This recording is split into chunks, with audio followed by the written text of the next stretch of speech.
एक बेटी ने माँ बाप का कर्ज चुकाया। बहुत पुराने समय की बात है। एक गांव में मनीराम नाम का एक भला आदमी रहता था।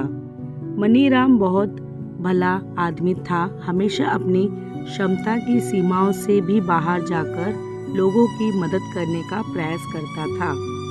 मनीराम के 3 पुत्र, 2 भाई और एक बेटी थी। एक दिन दुर्भाग्यवश भले आदमी मनीराम का देहांत हो गया था। अंतिम संस्कार करवाने मनीराम के सभी नात रिश्तेदार पहुंचे।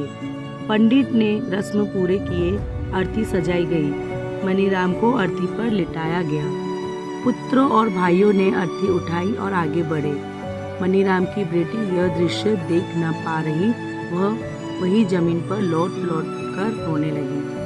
मनीराम के अर्थी की अंतिम यात्रा कुछ दूर तक पहुंची थी कि एक बहुत बड़े सेठ ने उनका रास्ता रोक लिया। सेठ के साथ 2 लोग हाथों में बंदूक लिए खड़े थे। सेठ बोला, ये अर्थी यहाँ से आगे नहीं जाएगी। परिवारजनों ने सेठ से पूछा कि क्यों सेठ, क्या हुआ, ऐसा क्यों कह रहे हो? सेठ ने जवाब दिया, आज से 1 साल पहले मनीराम ने मुझसे 1 लाख रुपए का कर्ज लिया था। शर्त के अनुसार कर्ज की राशि न लौटाने पर या तो उनकी जमीन मेरे नाम की जाएगी या फिर उनके परिवार वालों से कर्जा लिया जाएगा। तो फिर अब बताओ, आप लोगों में से कौन देगा कर्जा? अब तमाम लोग तमाशा देख रहे थे। तभी उनके तीनों बेटों ने कहा कि हम तुम्हारा कर्जा नहीं देंगे। हमारे पास इतना धन नहीं कि आपको कर्जे की राशि भी दे सके। पिताजी का कर्जा पिताजी जाने, वैसे भी अब वो इस दुनिया में रहे नहीं। अगर आपको उनकी अर्थी ले जानी है तो ले जाओ। मनीराम के बेटों ने इस तरह की बातें सुन वहां मौजूद सभी लोग धिक्कार जताने लगे कि कैसे नालायक और मतलबी पुत्र है। इस तरह मनीराम के बेटों ने कर्ज वापस करने के लिए तो अपने कदम पीछे हटा लिए। तभी मनीराम के भाइयों ने भी कह दिया कि जब बेटे कर्जा नहीं दे सकते तो हम क्यों किसी का कर्जा भरे। अब मनीराम की अर्थी को वहां रुके बहुत देर हो गई थी।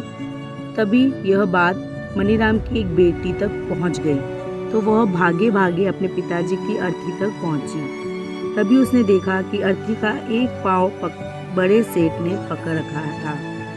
ये देखते ही उसने आंखों में आंसू लिए अपना सारा जेवर और जितने भी पैसे उसके पास थे वो सब सेठ को दे दिए और अपने हाथ जोड़ती हुई ये बोली कि सेठ, अगर ये सब जेवर बेचकर भी आपका कर्जा पूरा ना हो पाए तो मैं खुद मेहनत मजदूरी करके आपका कर्जा चुका दूंगी, मगर इस समय मेरे पिताजी की अंतिम यात्रा को मत रोको।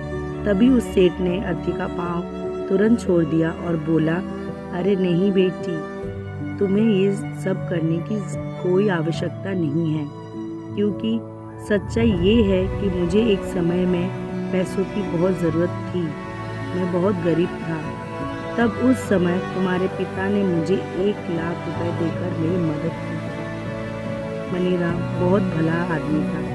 उसने मुझसे 1 रुपया ब्याज तक नहीं मांगा कभी, और वही पैसे मैं यहाँ देने आया था। लेकिन जब मुझे पता चला कि मनीराम का देहांत हो गया, तब मैंने सोचा कि ये पैसे किसे दूं, पैसे सही हाथों में कैसे दूं।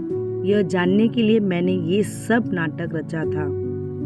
तुम्हारी बातों और पिता के प्रति जिम्मेदारी को देखकर मैं समझ गया कि पैसों की असल हकदार तुम ही हो। आज तुमने साबित कर दिया कि बेटे से ज़्यादा बेटी ही माँ बाप से प्यार करती है। आपके पिताजी तो नहीं रहे, लेकिन अब ये कर्ज मैं तुम्हें वापस करके अपने सर से कर्ज के बोझ को खत्म कर देना चाहता हूँ।